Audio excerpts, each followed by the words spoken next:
तुलसीदास ने चलते चलते कहाँ चले आए और इतना सुंदर ये राजमहल किसका है मित्र जी? मित्र जी ये राजमहल कोई दूसरी का नहीं बल्कि ये राजमहल मेरा है मित्र जी। और बहुत सुंदर लग रहा है राजमहल। क्यों नहीं। और उच्च सिंहासन पर जो बैठे हैं कौन है मित्र जी? मित्र जी यही तो मेरे पिताश्री है मित्र जी। पिताश्री है? हाँ। चलिए पिताश्री के चरणों में प्रणाम कर लेते हैं। क्यों नहीं। चलिए मित्र जी पहले आप पिताश्री। खुशी रहो। ओम नमो भगवते वासुदेवाय नमः। प्रणाम पिताश्री। खुश रहो बालक। अरे वाह, ये छोटा सा बालक और अभी से भगवान विष्णु जी का मंत्र का जाप कर रहा है। ऐसा लगता है ये कोई भगवान का भक्त है। बेटा उत्तम, ये तुम्हारे साथ ये बालक कौन है बेटा? पिताश्री ये मेरा मित्र जी है पिताश्री। तुम्हारा मित्र है? हाँ। अरे तू तो जंगल गया था शिकार करने के लिए, तो फिर ये दोस्ती तूने कहाँ लगा लिया? क्या इस बात को आप जानने के लिए चाहते हैं पिताश्री? बिना जाने हुए मैं कैसे जानूंगा, कैसे पहचानूंगा जो ये तुम्हारे साथ में बालक कौन है? कैसे तुम इसे दरबार में लाए हो? ये बालक तुझे कहाँ मिला है? क्या नाम है इसका? कहाँ घर है इसका? ये सब बिना जाने हुए मैं कैसे इसे पहचानूंगा? पिताश्री अभी मैं आपको बताते हैं पिताश्री। बताओ, नहीं तो बताने का मौका समाप्त हो जाएगा। जब मैं गया जंगल शिकार के लिए पिताश्री, जंगल में शिकार खेलते खेलते एक बूढ़ा सैन्य मेरे ऊपर टूट पड़ा पिताश्री। उसने अपना बाण चलाया, मेरा बाण काम नहीं किया। बूढ़ा सैन्य मुझे खाने की चाहा। मैंने चिल्लाया बचाओ बचाओ। यही भैया ने मेरा आवाज सुना तो दौड़ते हुए आकर मेरे प्राण को रक्षा किया। इसलिए मैं जंगल में दोस्ती लगाकर अपना राजमहल दिखाने के लिए आया पिताश्री। बहुत अच्छा किया बेटा, बहुत अच्छा किया। ये बालक तुम्हारे जंगल में जानवर से प्राण को बचाया और उसके बदले तूने इससे दोस्ती कर लिया। हाँ पिताश्री। सब रिश्ता से बढ़कर के दोस्ती का रिश्ता को माना गया है। जैसे भगवान श्री कृष्ण जी सुदामा जी के साथ में दोस्ती किए थे। आज तक उसका नाम आज तक उसका नाम इतिहासों के पन्नों में सुनहरे अक्षरों के साथ लिखा गया है। कृष्ण और सुदामा की दोस्ती का मिसाल।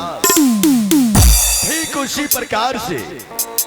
प्रकार से तुम दोनों भी अपनी दोस्ती को बरकरार रखना, ताकि तुम दोनों का भी नाम इतिहासों के पन्नों में सुनहरे अक्षरों के साथ लिखा जाए। आज कई रोज से तू जंगल चला गया था, मेरा गोद सूना पड़ा था। आज तुम दोनों मित्र मिलकर के आओ और मेरी सूनी गोद को आबाद कर दो।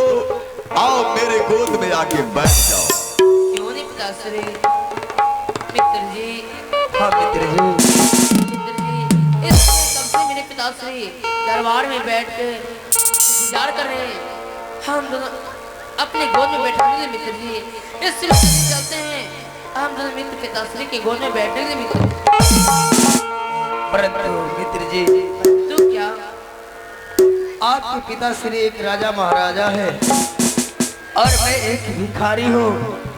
मेरे तन पर कितने धूल और मिट्टी जमे हैं।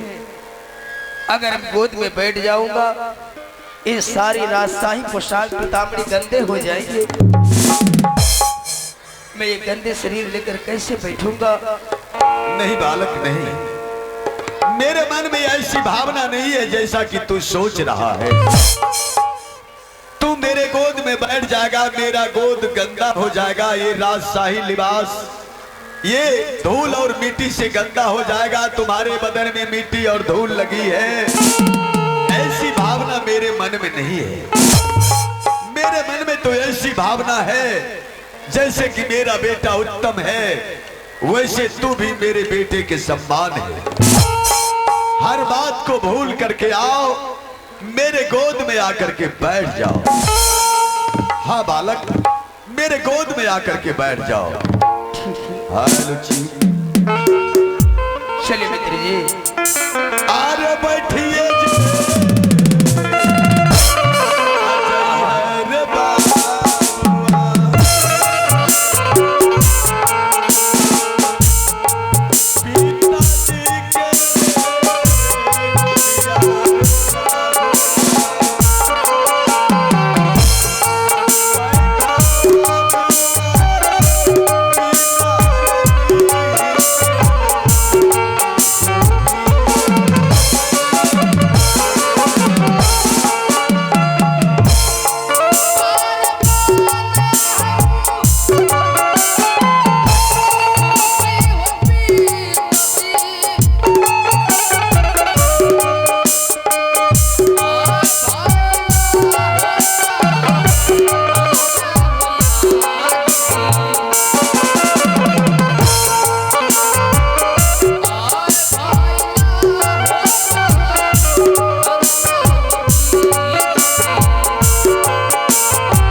के लग गया नहीं तो इसका जान में खींच लेती।